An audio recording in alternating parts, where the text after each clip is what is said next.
പൊതുജനങ്ങൾക്കും ജീവനക്കാർക്കും ഒരുപോലെ ഭീഷണിയാവുകയാണ് കോട്ടയം നഗരസഭ കുമാരനെല്ലൂർ സോണൽ ഓഫീസ് കെട്ടിടം.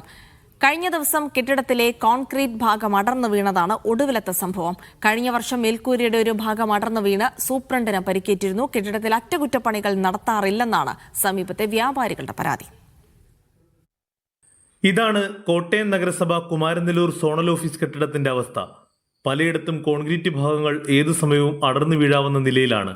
കഴിഞ്ഞ ദിവസം ഒരു ഭാഗം അടർന്നു വീണെങ്കിലും ആളുകളില്ലാത്തതിനാൽ അപകടം ഒഴിവായി. 15 വാർഡുകളിലെ ജനങ്ങൾ ആശ്രയിക്കുന്ന ഓഫീസാണ് അപകടാവസ്ഥയിൽ പ്രവർത്തിക്കുന്നത്. ഇതിന്റെ മുകളിൽ വെച്ചത്ത് ചെടി വെക്കാൻ വേണ്ടിയിട്ട് അകത്ത് മണ്ണിട്ടിട്ടുണ്ടായിരുന്നു. ആ മണ്ണിനകത്തോട്ട് വെള്ളം ഇറങ്ങി കുതിർന്ന് അതിൻ്റെ ആ പാരപ്പറ്റ് ഒടിഞ്ഞു വീണു. പിന്നെ ഇതിൻ്റെ അടിയിലിറ്റി കുറച്ച് പൊട്ടിയിട്ടൊക്കെ ഉണ്ട്. അതെല്ലാം മെയിൻ്റെനൻസ് ചെയ്യണം. ഈ മുനിസിപ്പാലിറ്റി ബിൽഡിംഗ് ആയതുകൊണ്ട് ഇതിന്റെ മെയിൻ്റെനൻസ് കുറവാണ്. അതാണ് ഇതിന്റെ ഏറ്റവും വലിയ പരാജയം. കൗൺസിലർമാരടക്കം പുതിയ ഓഫീസ് കെട്ടിടം വേണമെന്ന് ആവശ്യപ്പെടുന്നു. ഈ 15 വാർഡ് ഉൾപ്പെടുന്ന കുമാരനെല്ലൂർ സോണൽ ഓഫീസിലെ കാര്യങ്ങളെല്ലാം ഈ കുമാരനെല്ലൂരിലൂടെയാണ് നടക്കുന്നത്.